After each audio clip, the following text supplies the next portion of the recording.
Thanks so much for coming to our panel today, the pros and cons of social media. So today, I'm really excited to be joined by a panel of your fellow UVA faculty to talk about how they use social media effectively and what they get out of the experience. We're not really going to give you a tutorial today like about how to start a Twitter account or a LinkedIn account. I think there are really plenty of resources online for that. But we're really going to talk about how a researcher can use Twitter effectively. So the panel is going to be recorded and we'll share it on our YouTube channel as well as our website, research.virginia.edu. If you have any questions during the panel, please post them in the chat and we'll make sure to leave time for questions at the end. This is a first in a series of research communications webinars the VPR office is hosting. Our next one will be on writing for the conversation and will be on November 16th at 1 p.m.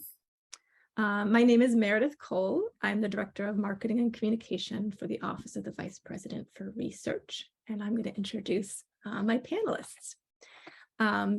Dr. Ebony Hilton is an anesthesiologist at UVA. She advocates for underserved and marginalized populations, exploring the issues of health disparities, particularly as it pertains to race and bridging the gap between physicians and the communities they serve.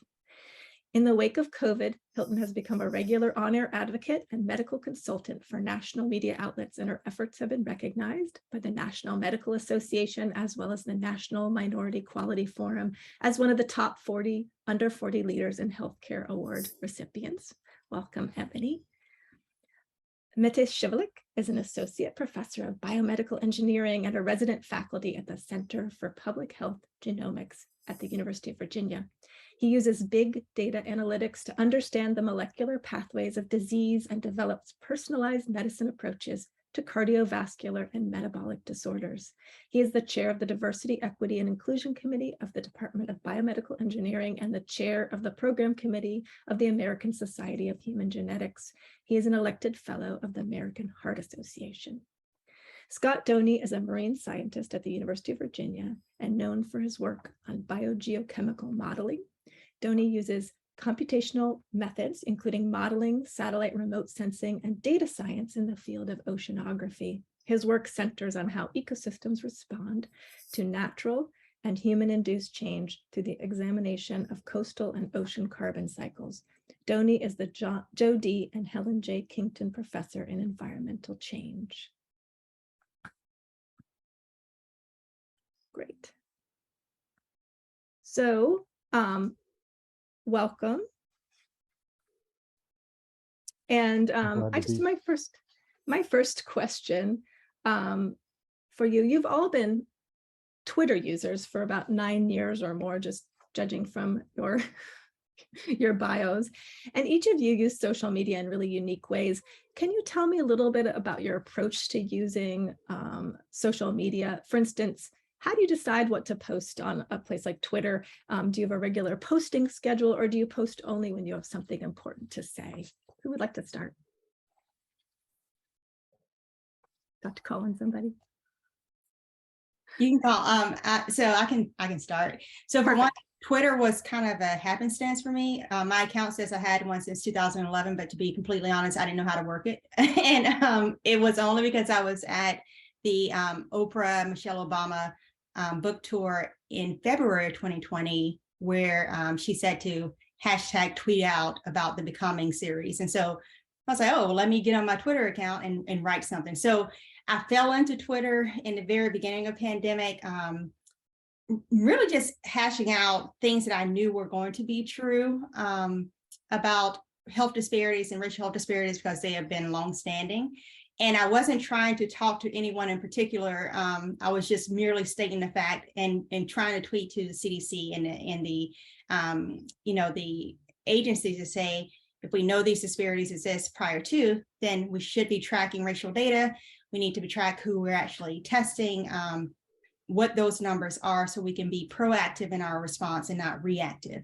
And from there came journalists that said, hey, you're talking about these disparities. There's no data yet. Why do you think this is going to happen? Would you share? And from there, there was an article written by, I want to say it was BuzzFeed, think it was BuzzFeed. And then Elizabeth Warren retweeted it, and from there kind of just took off. So spot on. Thanks. Scott? Yeah, I guess I can go next. I joined, that must be at least a decade now, when I was taking a science communication course as part of a conference, and that was one of our tasks was to join Twitter and start to use that as a communication method. I primarily use it to communicate within my science community. So I tweet out about accomplishments of my students and postdocs, new papers, try to congratulate people for work that I find interesting and highlight and promote that, share job postings and things like that to be a resource for potential students and other early career people in the community. And then I try to amplify when I see stuff coming out of, government or media that makes a lot of sense to me. I'll try to retweet that as well to kind of amplify those messages. Mete, over to you. Yes, I don't only use Twitter as my, if you will, social media strategy, if there's such a thing. But since we're talking about Twitter specifically, I joined because my field of genetics and genomics is an early adapter of Twitter in terms of science communication. And that's where I would, and many people would, discuss papers and follow the most recent, developments in the field. And that's how I actually joined. That was the reason why I joined. I don't have a, posting schedule or anything like that, but I definitely highlight the accomplishments from my lab. I highlight the accomplishments of my trainees, which also has the added effect of, them being highlighted and seen by other trainees, and that attracts obviously a new group of trainees to the lab. And of course, I use it for scientific reasons, definitely following the most recent discoveries and developments in my field. Thanks. So what would be your advice to a researcher who wants to start out on social media? How do you find people in your field to follow, and how do you encourage them to follow you back? Do you want to start again? Okay, for well, for one, I would ask, what is your targeted audience, right? Because some of us are going to be targeting and wanting to speak with people that are in our within our specialties in our fields. Some may want to target policymakers. In particular, I like to talk to community. So I feel like in medicine, we are behind the 8 ball. We have been for generations now in addressing what is actually happening on a community level and their interpretation of medicine, their interpretation of how vaccines work, their interpretation of our virology, right? Basic virology, and in trying the best to translate medical knowledge into common vocabulary, because we oftentimes talk in a very cerebral way that goes completely missed by the general public. And at this point, pre-COVID, we were already in an uphill battle as far as trust within the community and understanding of how public health measures work. And now in the middle of this pandemic, we are already seeing the consequences of not only COVID booster uptake, but for basic vaccination schedules for our pediatric populations. And what does that mean in the course of medicine? So for me, it is showing up, listening to what other people that are completely not even in medicine, what are they saying, so that we can engage in a conversation that is not always comfortable. To be completely honest, I'm tired today. We're going back and forth all night, but I feel like we've been out of that discussion for so long, and we've allowed a minority of voices, but a majority of people who are in that anti-vax, anti-medicine, anti-science arena to have the microphone without stepping into the arena and saying, I'm willing to get in there with you.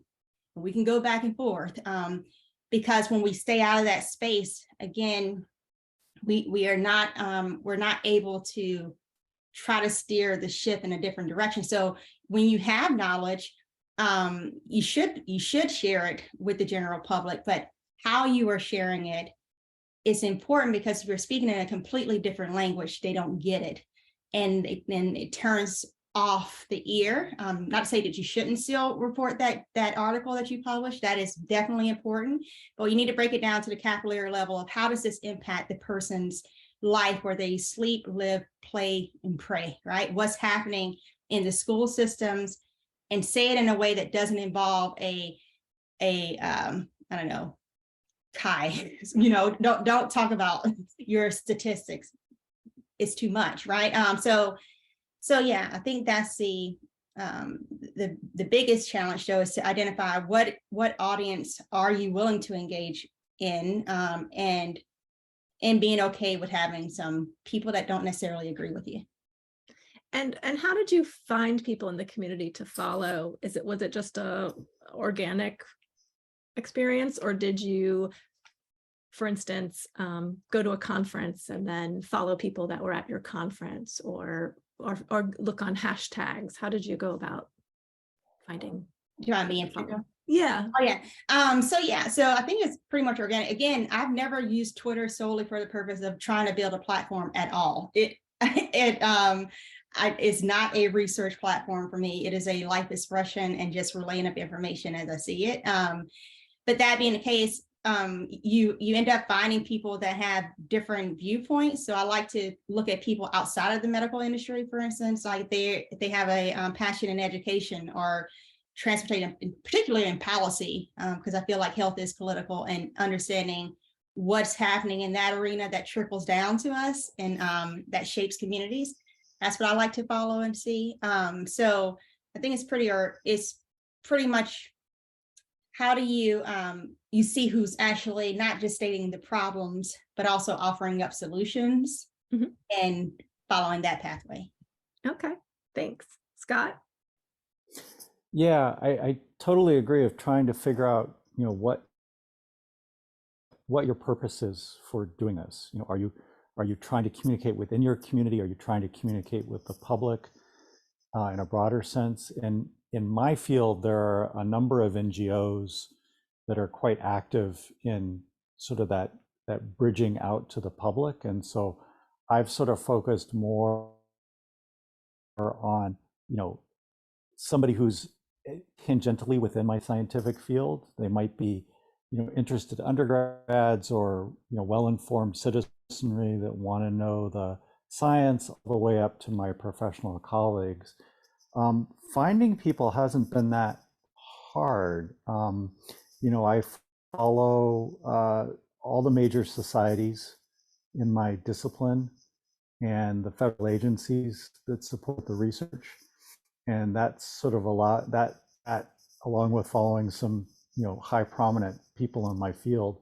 There are also, at least within my discipline, there are people who compile lists of, climate researchers, for example. There's a Dr.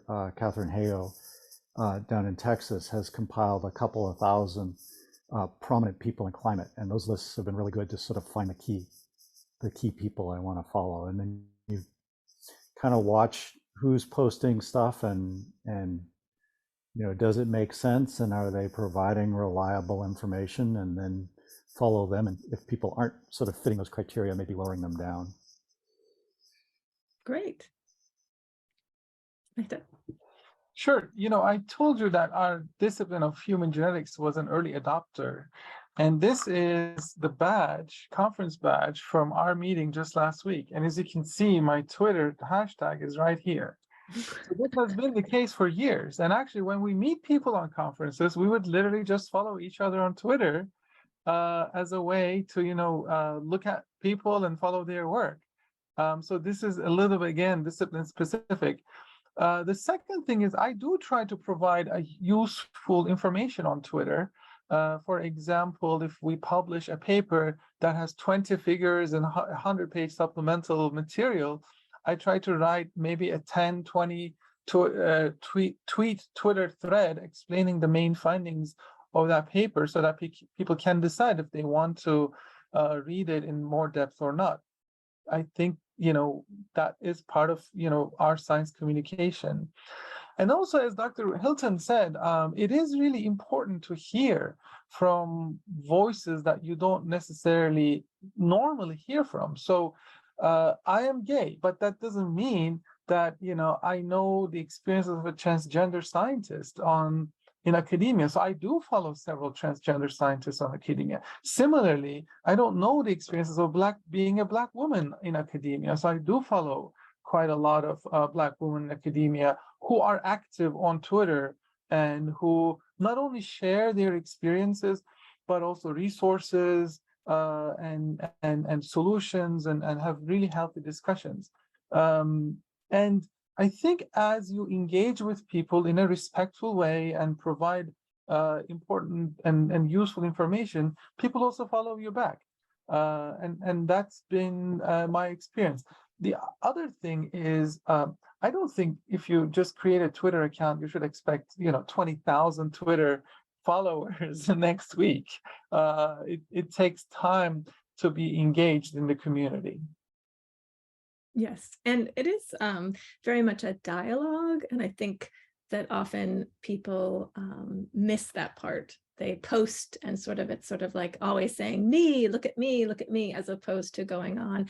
I know one of the things that Scott often does, he'll retweet a colleague's paper and say, call it to people's attention. I know, Mete, you do have a lot of sort of celebrating your students and your colleagues as well, sharing a photo of your people in your lab and congratulating them on things. And so that's the kind of stuff that allows people to see what kind of your personality, but also for you to elevate other people on the platform. And just to go back to, so if you're just starting out, you guys gave some great advice. Conferences are a wonderful place. If you're at a conference, there's often a hashtag with the conference. So if you share photos, then people will see that you're active on Twitter and follow you. And whether we like it or not right now, foundations, government agencies, journalists, our deans, the president of our university, they're all on Twitter. And I've noticed that many of you will tweet something out and someone, for instance, Jennifer West will retweet you, because you're saying something great about engineering, and she is supporting that and acknowledging that. So it's a great way to be visible in your community, in the UVA community, but also outside of it in your field. Can any of you say any opportunities that came out of any of your interactions on social media, collaborations, media requests, funding opportunities? Anything that you could share? I can actually. It's a kind of a funny story in a way. I DM'd, I direct message a friend and a colleague in kind of a joking way about, hey, we have this idea, we want to deliver drugs to adipocytes and adipose tissue, and she's a drug delivery person and I'm not. I have no idea how to do that. And I said, can you help us? And she said yes. And we wrote a grant and we got $50,000 funding. And this really started with a Twitter DM, and we're now working on it. So that's I think a pretty funny, honestly, story. I've never obtained grants from Twitter, but this worked out. Ebony, I'm sure you have something to share. Right. Yeah. So from Twitter, I'm now a medical contributor for MSNBC, and not only, I guess, that's one thing, but also with some of the tweets, it ended up putting me on some of the task force that were meeting with the COVID task force for the White House and engaging with how do we structure this. And in fact, the tweets that were repetitive throughout the fall, where I was like, we should be sending home tests to individuals so that we can reduce the risk of spreading and blah, blah, blah. And we should do it along the lines of the social vulnerability index. In our discussion within the task force, finally got that through, but it didn't go based on SVI, which I feel like it's still a flaw, but it just went where you can log on to the internet and actually get your home test. Didn't solve the problem, and and I still have issues with the way that it was rolled out. But it just goes to show, though, that if you see a problem, you also, if you see a problem, you see a potential solution. So don't be afraid to voice it and speak it, and you never know where it may end up taking you. And the experiences I've had, I mean, it's tiring. It's emotionally and physically exhausting. It does take a level of engagement of where you have to be willing to go back and forth with people sometimes. And this is this was with me addressing the type of audience that I tend to attract and or engage with. But it takes a level of commitment, but with the understanding that a lot of times people don't speak to these people, right? And so when we're thinking about in academia, I can talk to people who work in my unit, in my ICU, and we tend to have in-group bias, right? We're going to think the same way and do the same thing. And so are we pushing that needle? So again, with your research, it's so important. That really is shaping the way medicine and science is kind of moving. Then how do we get the grassroots efforts of people buying into this system? And the way we do that is engaging in these effective communication, which is meeting them where they are, speaking in a language that's consistent and based in science, but also based in love. And I think from there, you'll see your following really will grow, and you'll start to notice that your population of followers don't necessarily wear a white coat. Many of them will. But a lot of them will be coming to you, asking you, I have nothing to do with science. I don't know any of this. How do I keep my family safe? What do you think is the next wave of either COVID and or medication practices? I mean, you name it, you get all kinds of questions, but people are looking for guidance, and you can be that person. Well, thank you for the at-home tests,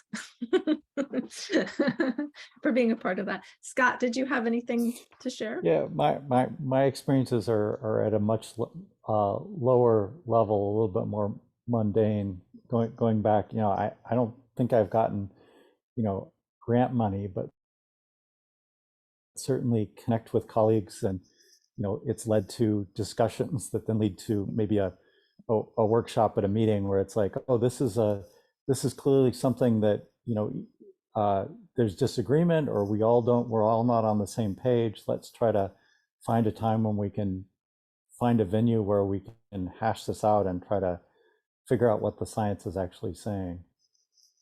That's great. I know there's definitely some unrest on Twitter after the recent purchase by Elon Musk. Do you use other social media? Do you find other platforms effective places to communicate your research? Mete, you were talking about using other. Sure, I'm happy to do that. I use Twitter. I try to use Twitter in a quote unquote more professional way, if you will. And I use Facebook to communicate kind of the joys of doing science with my family and friends. And, I post about the places that I go to and the fun that we have with my colleagues. And actually, that also leads to interesting things. For example, one of my college friends' son, came to my lab and worked in my lab because my friend figured out that I really care about my students, and we have fun together, etc. And I also use so that's that. I guess I try to make the Facebook posts even more personal than on Twitter, which I still try to do, but really because I'm a first gen science, college student. Most of my family doesn't know what it means to be a scientist. So I kind of try to demystify that, if you will. Also on Instagram, I do post short stories, just pictures of, some conference session or some travel, etc. And that's also a lot more personal. And I kind of control who sees that more so than Twitter, because Twitter is obviously, is public and certainly can get us in trouble sometimes. Ebony, do you use other platforms? Yeah, so luckily I have two business partners in my consulting firm, GOODSTOCK Consulting. And the different platforms have very different personalities that go along with it. And so we have tried to hone in where's your personality fit. I like fast pace. Twitter is for that. One of my Kim, she does Facebook primarily, and Kelly, she handles LinkedIn, right? But and I'm similar into the conversation of making it personal. Like on my Twitter account, I will post pictures of me traveling. For instance, this year I've been to Belize, Turks and Caicos, Dominican Republic, Hobart, Mexico, just this year. And I post me traveling on a plane with my N95 mask, again, to relate to the population, the audience that I am trying to engage with, to show them you can have a full life and travel and go to these places and still follow the same basic public health measures. You're not limited. You're not isolated. It's not a prison sentence. And you don't have to buy into this rhetoric that your life is some kind of way, being punished for participating in a public health measure, right? And so I'll post things like that. I'll post things like when I went to the conference, ASA conference this past or last weekend, I think it was, posted me on a panel. I was the only one wearing a mask on a panel, which is fine, but to show that regardless of where I am not going to tell you something that I wouldn't do for myself. When I got vaccinated, I posted weekly updates of what I looked like after the vaccine, because I was the first person at UVA to be vaccinated. And there was this whole, will you be magnetic, or will you, the rhetoric that was going around. So what better way to engage with that audience than to say, I will post myself then, and you can see videos of me to see if there's any abnormality that's growing out of my head now because I've been vaccinated, right? And that allowed for a certain percentage of people to have trust in the process, where they themselves will now do it, because you're mixing the science with the fact that we are just people. And I am just a person navigating this space in the same exact way that you do. I'll put pictures of my little niece in very small doses, because they don't need the rhetoric that I get sometimes aimed at me. But putting pictures up to say, like, she's 7 years old. I want her to be safe, just like I want your kid to be safe, So I think having that personal spin to it also helps to marry the fact that, yes, we are scientists, but we're also just people. And it makes you more approachable for people to engage with you on the scientific level, because they see that that you have the same fears and concerns and desires of life that they do. Thank you. Scott, do you use other platforms? I mean, I'm on LinkedIn, but I've had mixed results there. I've been involved with a number of groups that have active blog programs. So one of the things that a lot of field environmental scientists is particularly getting early career scientists and students to blog about their experiences. Really help, particularly students who, diversity of backgrounds and experiences. So that's been, tried to help out some on that, but that's really trying to push the early career folks forward to, blog about a trip to the Antarctic, or, field work down on the Virginia Eastern Shore. But yeah, and I don't know what the landscape's going to look like moving forward. I think we're all trying to figure that out. Yeah. I haven't seen any questions pop up, but if people have any questions, you're welcome to put them in chat, or I can just keep asking questions. I was curious, what would be sort of one thing that you wished you had known when you started out using Twitter or another platform that would have made it a little easier for you when you began? Is that a Well, I can just go. I mean, Sure.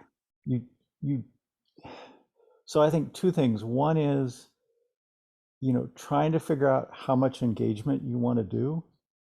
And you can get, whether it's with the public or other people in your field, sometimes you can kind of go down these rabbit holes of unproductive conversations on Twitter, and some of it's just the nature of, rapid back and forth, and so, realizing that sometimes it's like, okay, I'm going to just, I have to realize I'm going to disengage from this, and maybe re-engage later. But I watch some of my colleagues, and it's like, my sense is that they spend too much time, particularly in this climate change space, is, you can just get into arguments that aren't productive. They become very unscientific, then sometimes they become personal. And I think that kind of detracts from the community message we're trying to get across. Thanks. Should I go back, Sure. Hilton? Okay, so I mean, I think it is important to realize that some people take it way too seriously, that we're still in a bubble. And I think that's why it's important to be conscious about truly diversifying who you follow, and not be stuck in just science or medicine or, just US-centric points of view, things like that. Maybe I should have done that earlier when I joined Twitter. I guess was not aware that the algorithm was forcing me to be in a bubble, essentially, just keep following the same type of people, same type of news, etc. So that's probably the major lesson that I learned. Yeah, I would think, to recognize the power of your voice, I think is huge.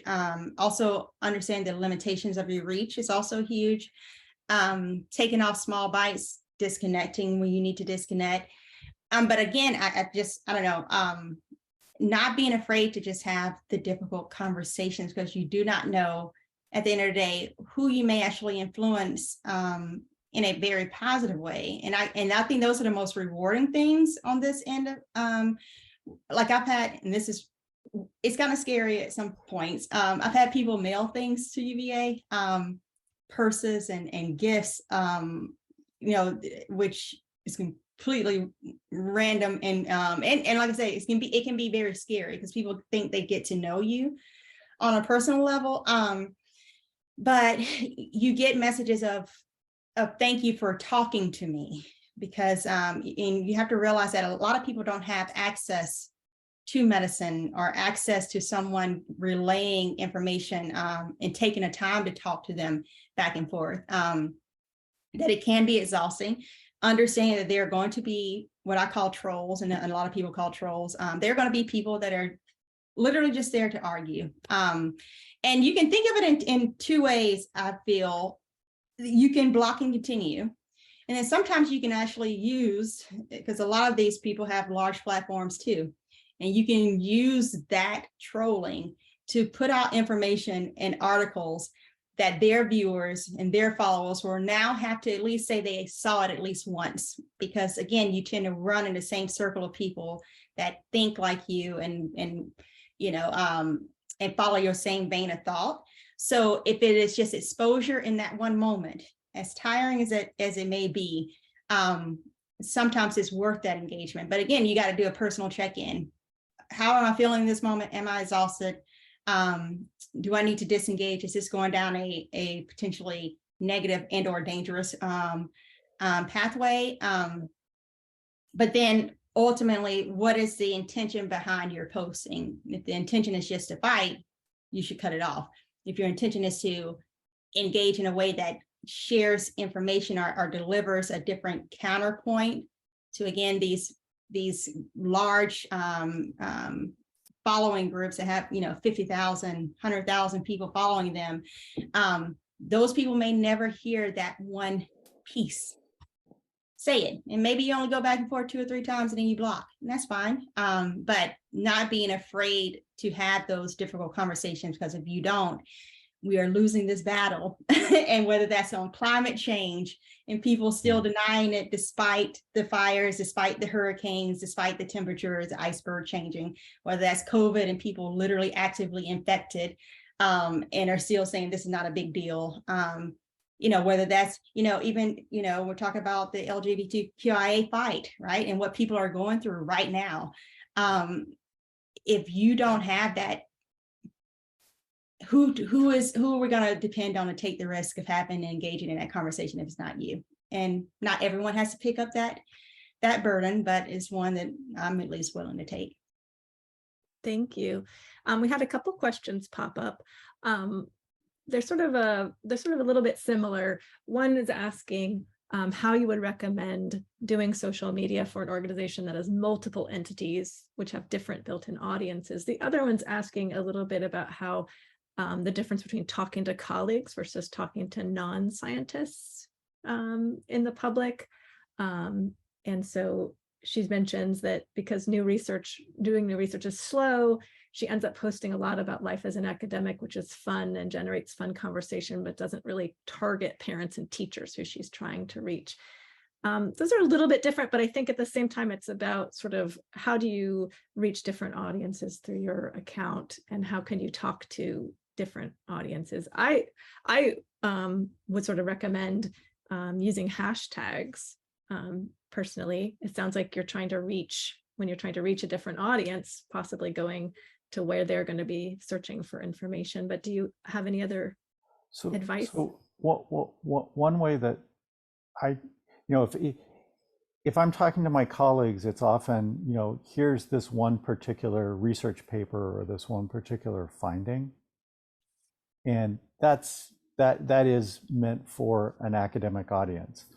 But if I'm trying to, reach out, there's a big climate conference coming up next week, or is really use messaging out of things like national assessments or international assessments, where it's not just one research paper, but it's, here's sort of the consensus view of a large group of scientists. And often they've worked very carefully about, using graphics that communicate well to large audiences, messaging, well that reaches out.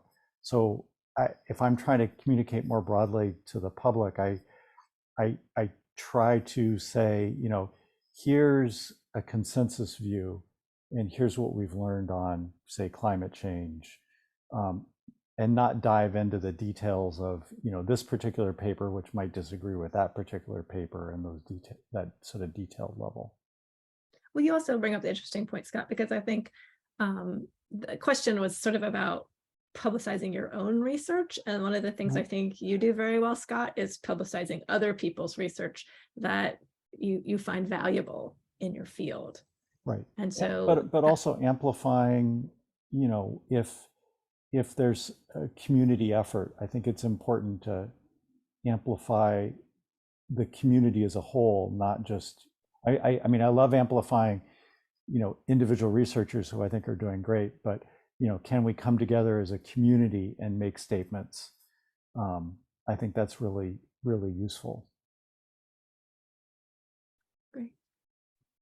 Anyone else? I think an easy way too is to get involved with, so again, thinking about community, getting involved with intersecting fields. So like volunteering to be on panel discussions like these, right?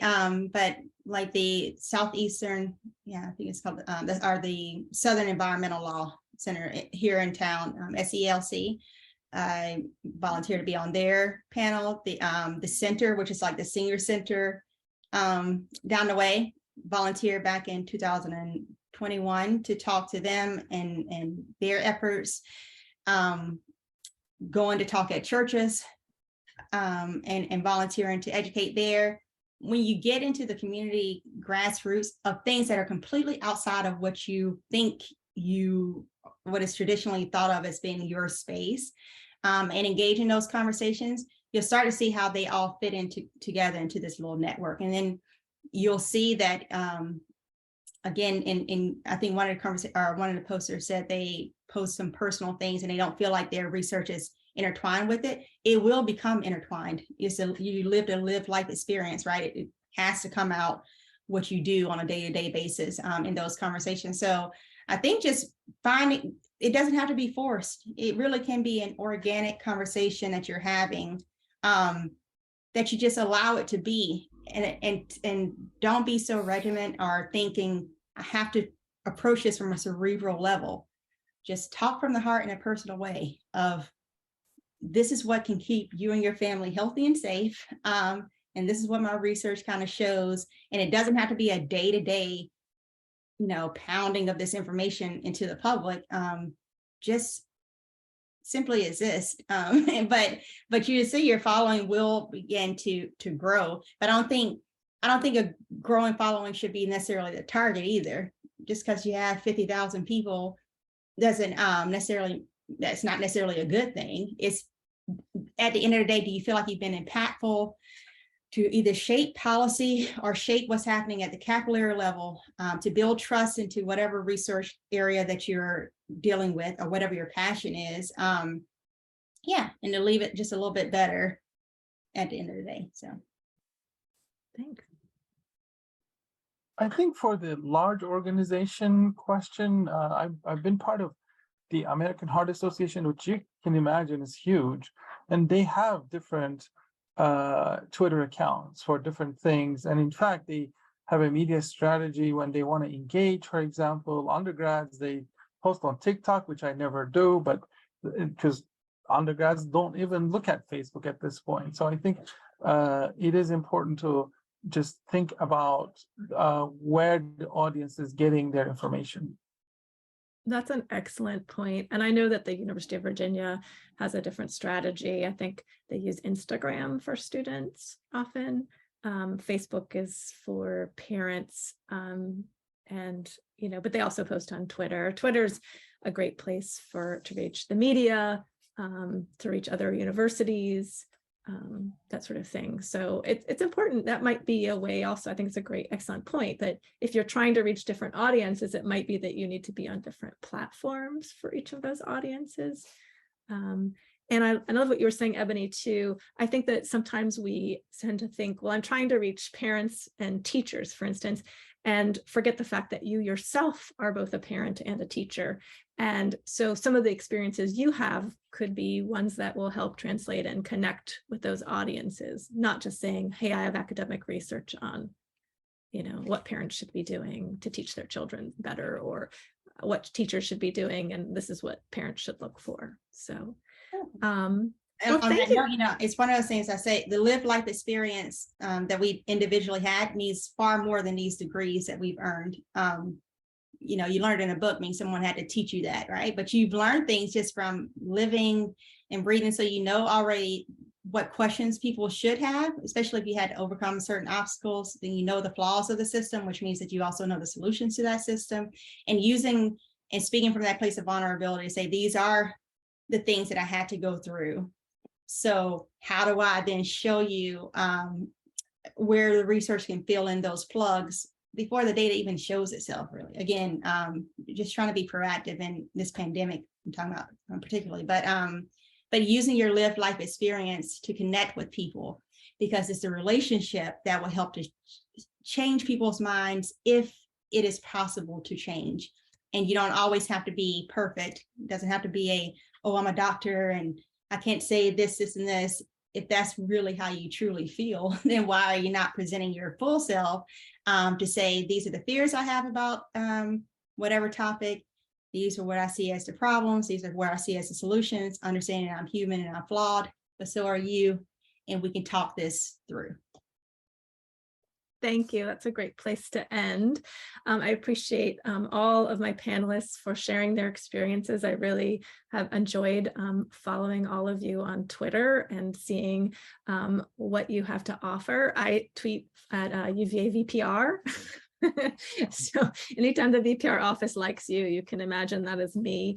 And I think that whatever platform we have on, I hope we can bring our authentic selves and share our research and share our ideas. And I think that's really the goal, is to become more findable, to find those collaborators, to find funding, and all the great things you all were talking about. So thank you all so much.